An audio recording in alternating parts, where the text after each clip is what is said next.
All right, so today we're going to talk about two huge components of the backswing. Yep. Understanding hand path, which is actually the most important part of the swing beyond the setup. Absolutely. And then we're going to understand swing plane and how we can combine the two to be perfect and show you guys a wonderful illustration as well as a wonderful drill to be able to help you execute this, okay? Right, you could do it right out of your comfort of your own home too. Absolutely. Yeah, this isn't even something you have to do at the range, but it's a great station to set up to give you a better understanding of the ideal hand path relative to your body's turn. So let's talk hand path first, okay? Yep. And then we'll talk about the swing plane after. Hand path, is the direction that your hands travel in relation to your body. So Mike, let me give you the club here for a second. I love this example. Yeah, so this is when I turn, I'm right here on my shoulder plane. So that's relative to my spine angle. They call it the T-spine. My spine's here, my shoulder plane's here. It's a T-spine. My hands are always ideally moving on my shoulder plane. Now we're always trying to build a swing requiring the least amount of manipulation. So understand this. When we have the hands moving on the shoulder plane, well, guess what? I could rotate and keep myself on that plane, right around my spine angle. Well, when I come down to the ball, I want to keep my hands on that shoulder plane, which is why with most of the best golf swings we see in the world, we see the lead arm matching the shoulder plane at the top. Now, watch that.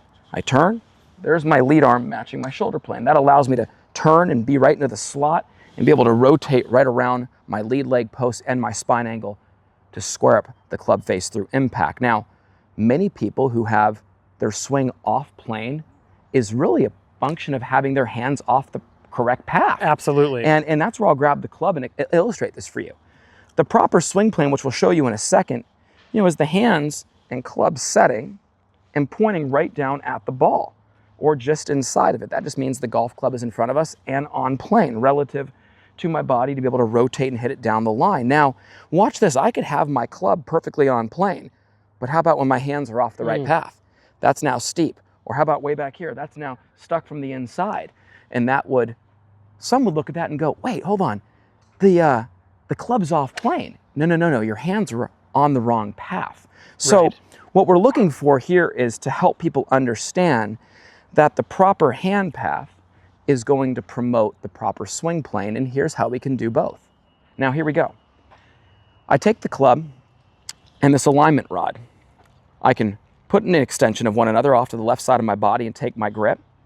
Now, my hand path will be moving right down the line of my feet to what we call the set position at pocket high, while the club pushes down that line as long as possible until the club sets, and you can see the end of the rod points right at the yellow rod at the ball.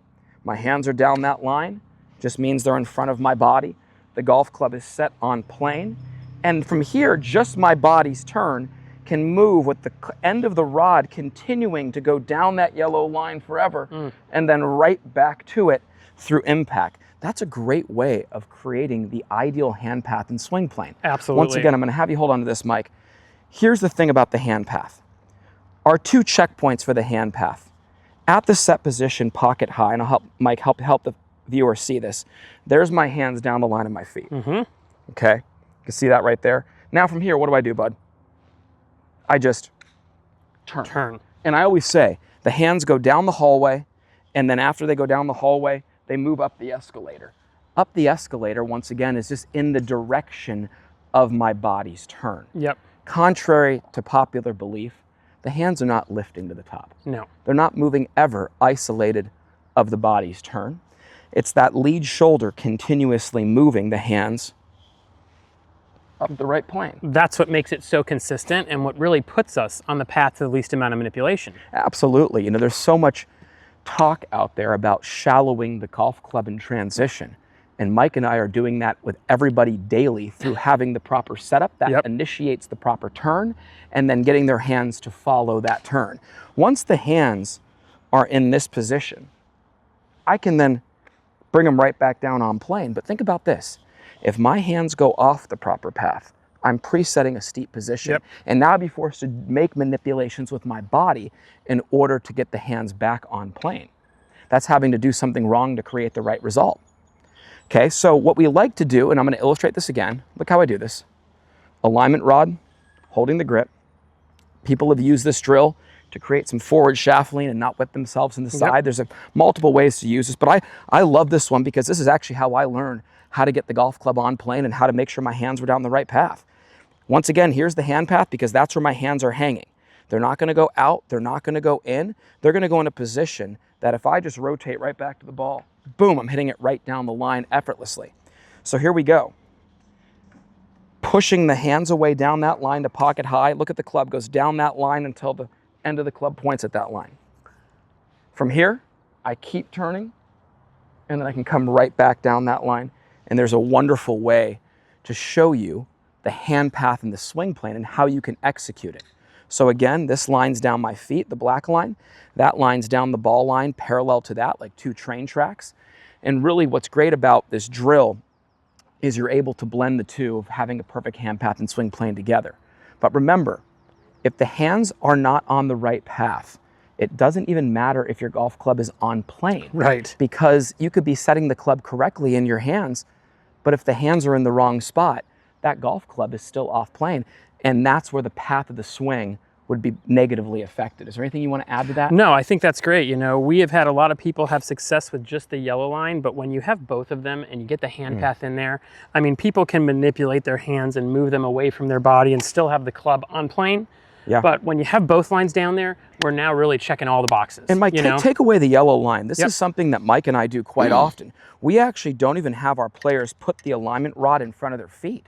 Yeah. We oftentimes have them actually put the alignment rod starting at the middle of their right foot, moving away, so they can hit balls. They still can see their alignment, but it's a train track for their hands to travel down. Now, this is something that's helped me specifically because you know my tendency. Yep. I stay very connected, and sometimes the turn's happening this way. My hands want to veer this way. So, you know, one of our best players, longest time guy, Cameron Sisk, and I both work on this quite often to where our hands just stay down that line that longer. hallway, right? And it feels like we're just pushing them away with that lead shoulder. So from your perspective here, using the back of the shoulder, like Mr. Hogan said, to push the handle away down that line longer, keep some good width between the center of body and hands and the connection between the two. But what I like the most is this visual here. Seeing Nicholas do this quite often right here, turning, and look at that. My hands are right in the center of my body still. And it's important to understand from the down the line view, it's very, it's hard to see this from the down the line view. We can illustrate it a lot of times in the face on view, but you know what's funny? When I get right here and I turn, people go, oh, wait, didn't the hands back up behind the body?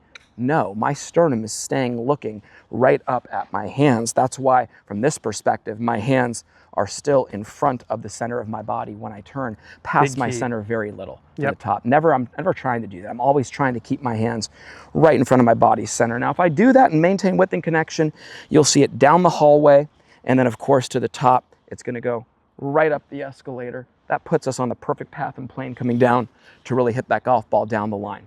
And I'll tell you what, without even hitting a golf ball today, how much better did your golf swing just get? Oh, it just felt so, I mean, it felt really good. I felt the connection. I felt the proper path relative to my body's turn. And that's going to simplify your swing unquestionably. Absolutely.